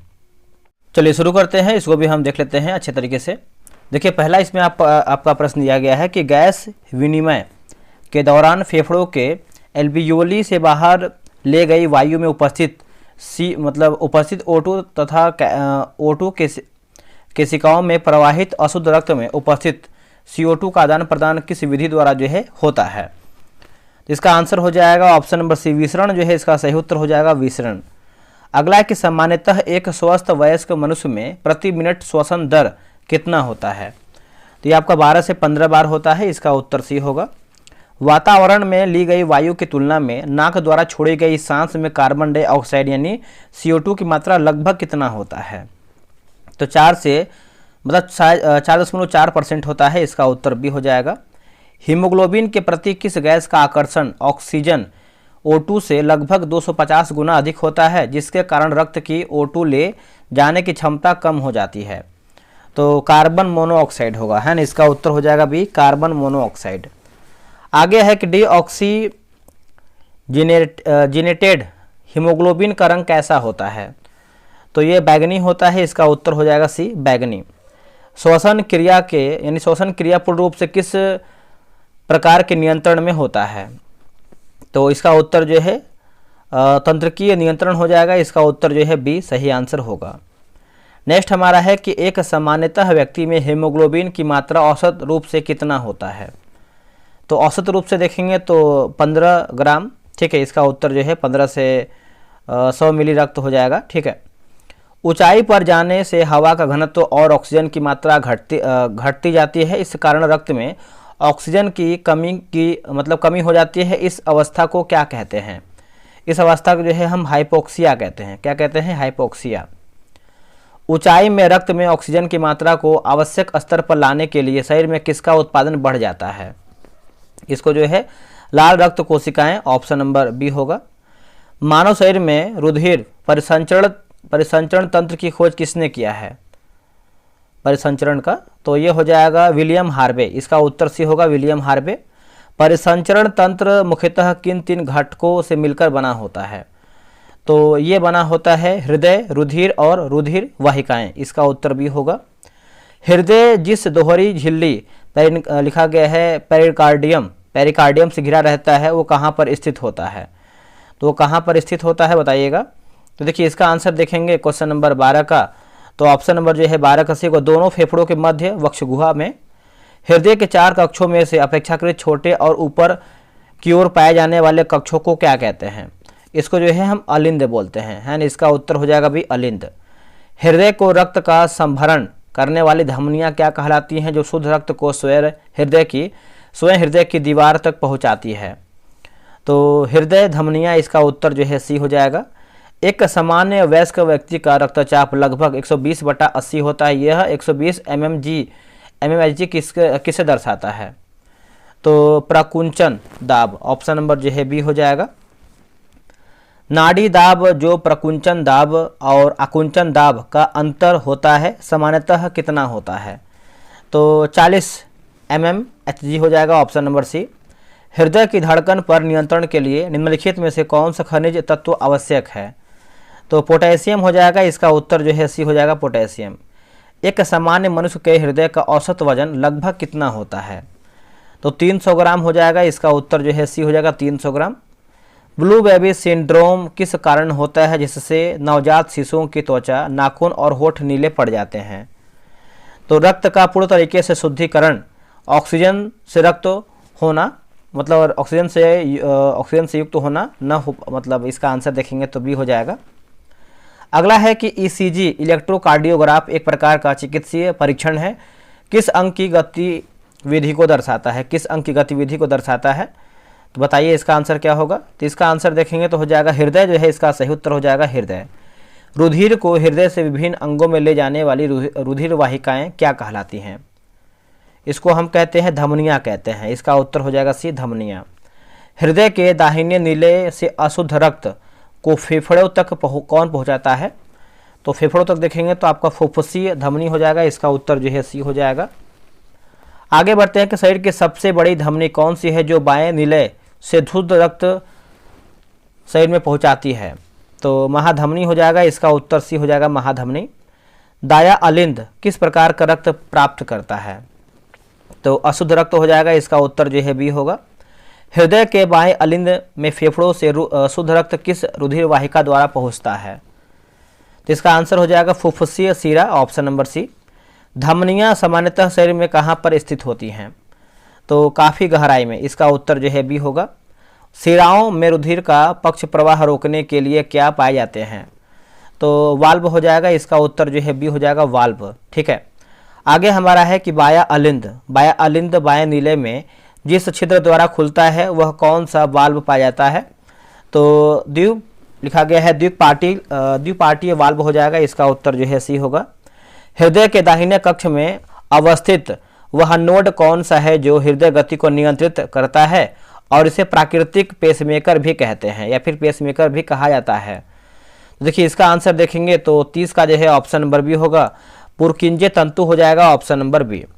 अगला है कि हार्ट मार्मरिंग हृदय की वे ध्वनियाँ हैं जो जिसके कारण उत्पन्न होती हैं।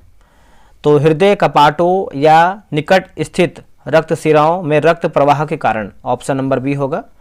अगला है कि रक्त एक तरल संयोजी ऊतक है और यह मुख्यतः किन दो अवयवों से मिलकर बना होता है। दोस्तों ये बना होता है प्लाज्मा और रुधिर कोशिकाओं, ऑप्शन नंबर बी होगा। मानव के कुल रक्त आयतन में प्लाज्मा का प्रतिशत लगभग कितना होता है? तो लगभग जो है 55% होता है, ऑप्शन नंबर बी। प्लाज्मा का अधिकार लिखा गया है अधिकाधिक भाग लगभग 90% क्या होता है? तो ये हो जाएगा जल हो जाएगा, इसका उत्तर जो है बी होगा जल। निम्नलिखित में से कौन सा प्लाज्मा प्रोटीन से बनता है, मतलब प्लाज्मा प्रोटीन यकृत में बनता है? तो ये हो जाएगा जैसे आपका ग्लोब्यूलिन, एल्ब्यूमिन, फाइब्रिनोजन। तो उपयुक्त हमारा जो है सभी सही है। लाल रुधिर कणिकाओं का मुख्य कार्य क्या है? तो O2 का वहन करना, O2 का वहन करना। लाल रुधिर कणिकाओं का जीवन काल लगभग कितने दिनों का होता है? देखिए लगभग की बात करते हैं तो 120 दिन का होता है, इसका उत्तर सी होगा। रुधिर केशिकाएं धमनियों से किससे जोड़ती है? किससे जोड़ती है? तो सिराओं से जोड़ता है, इसका उत्तर हो जाएगा सी, सिराओं से। फुफ्फुसीय सिराओं के अतिरिक्त अन्य सभी सिराओं में किस प्रकार का रुधिर वाहिका होता है? तो अशुद्ध रुधिर हो जाएगा, इसका जो है बी हो जाएगा अशुद्ध रुधिर। अगला कि साइनोसिस का एक अन्य कारण जो कि ग्लोबिनेमिया है जो किस प्रदूषण से संबंधित है? तो प्रदूषित भूमिगत जल से नाइट्रेट। रक्त का सामान्यतः पीएच स्तर कितना होता है? तो ये हो जाएगा 7.35 से 7.45 के बीच में, ऑप्शन नंबर बी। बड़ी आंत के संदर्भ में निम्नलिखित कथनों पर विचार कीजिए और सही हमारा क्या है उसी को बताइए। देखिए यह छोटी आंत की तुलना में चौड़ी किंतु लंबाई में छोटी होती है। यह कोई एंजाइम स्राव नहीं करती है, तो ऑप्शन नंबर सी 1 और 2 हमारा कथन सही है। मनुष्य में सीकम से निकलने वाली लगभग 2 इंच लंबी मुड़ी और कुंडलित रचना वर्मीफार्म है ना, वर्मीफार्म अपेंडिक्स किस प्रकार का अंग है? तो यह है आपका अवशेषी अंग होगा। क्या होगा? अवशेषी अंग। मानव शरीर की सबसे बड़ी ग्रंथि कौन सी है? तो सबसे बड़ी ग्रंथि जो है यकृत हो जाएगा, लिवर। यकृत का प्रमुख कार्य क्या है जिसमें एंजाइम नहीं होते हैं फिर भी यह वसाओं के पाचन के लिए अत्यावश्यक है? ठीक है, तो इसका उत्तर हो जाएगा बाइल जूस पित्त का लगातार श्रवण करना, ऑप्शन नंबर बी होगा। यकृत के कार्यों में निम्नलिखित में से कौन सा शामिल नहीं है? तो कौन सा शामिल नहीं है? तो ट्रिप्सिन एंजाइम का स्राव करना, ये आपका नहीं है। अगला है कि अग्न्याशय किस प्रकार की ग्रंथि है? अग्न्याशय तो बहिस्रावी और अंतःस्रावी दोनों, ऑप्शन नंबर जो है सी सही उत्तर हो जाएगा। अगला है कि अग्न्याशय के अंतःस्रावी भाग से कौन से हार्मोन का स्राव होता है? तो इंसुलिन और glucagon, option number B. Trypsin enzyme का स्राव किसके द्वारा किया जाता है? जो प्रोटीनों को अमीनो अम्ल में परिवर्तन के लिए उत्प्रेरक के लिए जो है मतलब उत्प्रेरक की तरह कार्य करता है। तो ऑप्शन नंबर सी अग्न्याशय जो है इसका सही उत्तर हो जाएगा अग्न्याशय। श्वसन तंत्र का वह अंग कौन सा है जो पाचन और श्वसन तंत्र दोनों के अंतर्गत आता है? तो इसका उत्तर हो जाएगा ग्रसनी, हो जाएगा ग्रसनी। श्वसन मार्ग का वह मतलब श्वसन मार्ग का प्रथम अंग कौन सा है जहां से वायु शरीर में प्रवेश करती है? तो नाक हो जाएगा, इसका उत्तर हो जाएगा बी, नाक। अगला कि श्वसनिकाओं का अंतिम छोर कहाँ हुआ है, मतलब कहाँ खुलता है छोर? तो ये खुलता है वायुकोश में, ऑप्शन नंबर सी। फेफड़ों की संरचनात्मक एवं कार्यकी इकाई क्या होती है? तो ऑप्शन नंबर सी वायुकोश जो है इसका सही उत्तर हो जाएगा वायुकोश। बाएं फेफड़े की अवतली खांच को क्या कहते हैं जिसमें हृदय स्थित रहता है? तो इसका उत्तर हो जाएगा वक्ष गुहा, ऑप्शन नंबर सी वक्ष गुहा। मानव शरीर की एकमात्र धमनी कौन सी है जिसमें अशुद्ध रक्त बहता है अशुद्ध रक्त? तो ऑप्शन नंबर बी फुफ्फुस धमनी जो है सही उत्तर हो जाएगा। फेफड़ों द्वारा शुद्ध किया हुआ रक्त किस सीरा द्वारा हृदय के बाएं अलिंद में पहुंचाया जाता है? इसका उत्तर हो जाएगा फुफ्फुस सीरा, ऑप्शन नंबर बी होगा फुफ्फुस सीरा। अगला है कि डायफ्राम की उपस्थिति किस वर्ग के जंतुओं का मूलभूत लक्षण है? देखिए मूलभूत लक्षण है तो स्तनधारी हो जाएगा, इसका उत्तर सी होगा। श्वसन की प्रक्रिया में सामान्यतः स्थितियों में किसका ऑक्सीजन की उपस्थिति में ऑक्सीकरण होता है? ऑक्सीकरण, तो ग्लूकोज हो जाएगा, इसका उत्तर हो जाएगा सी ग्लूकोज। ग्लूकोज को कोशिकीय ईंधन क्यों कहा जाता है? कोशिकीय ईंधन, तो क्योंकि श्वसन प्रक्रियाओं में इसके ऑक्सीकरण से ऊर्जा विमुक्त होता है। ठीक है, श्वसन क्रिया पूर्ण होने पर ऊर्जा किस रूप में विमुक्त होती है? समीकरण के अनुसार पूछ रहा है, तो ऑप्शन नंबर जो है सी हो जाएगा। वक्ष गुहा में श्वास नली विभाजित होकर 2 श्वसनियों में बढ़ जाती है और प्रत्येक श्वसनी फेफड़ों में पहुंचकर जो है किस में बढ़ जाती है? तो श्वसनिकाओं हो जाएगा, ऑप्शन नंबर जो है सी हो जाएगा। मानव शरीर में अग्न्याशय रस को पूर्ण पाचक रस क्यों कहा जाता है? देखिए इसको देखेंगे तो हम जो है इसमें कार्बोहाइड्रेट, वसा और प्रोटीन सभी पाचन के लिए पाचक एंजाइम्स उपस्थित होते हैं, इसका उत्तर सी होगा। वसा का इमल्सीकरण मुख्य रूप से पित्त रस में उपस्थित किन लवणों के कारण होता है? तो सोडियम ग्लाइकोकोलेट और सोडियम टारोकोलेट हो जाएगा, इसका उत्तर भी होगा। अमाशय की भीतरी दीवार पर उपस्थित म्यूकस का मुख्य कार्य क्या है? तो ये हो जाएगा जठर रस के अत्यधिक अम्लीय प्रभाव से अमाशय की रक्षा करना, ऑप्शन नंबर जो है सी हो जाएगा। नेक्स्ट प्रश्न है कि HCl हाइड्रोक्लोरिक अम्ल की उपस्थिति में जो कि पेप्सिनोजन सक्रिय पेप्सिन में बदल जाता है, यह एंजाइम अमाशय में किसका पाचन करता है? तो प्रोटीन का, ऑप्शन नंबर बी होगा प्रोटीन। निम्नलिखित में से कौन सा प्लाज्मा प्रोटीन यकृत में बनता है? तो उपयुक्त सभी, जैसे आपका ग्लोब्यूलिन, एल्ब्यूमिन और फाइब्रिनोजन। आगे बढ़ता है कि मानव रक्त के कुल आयतन में प्लाज्मा का प्रतिशत लगभग कितना होता है और प्लाज्मा का लगभग 90% भाग क्या होता है? तो 50% जल है ना, ऑप्शन नंबर बी।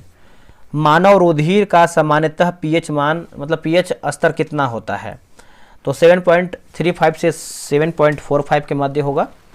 हृदय के दाहिने कक्ष में अवस्थित वह नोड कौन सा है जो हृदय गति को नियंत्रित करता है और इसे प्राकृतिक पेसमेकर भी कहते हैं? तो सिनोएट्रियल नोड हो जाएगा। रक्त परिसंचरण तंत्र की खोज किसने किया है? तो इसका उत्तर हो जाएगा विलियम हार्वे।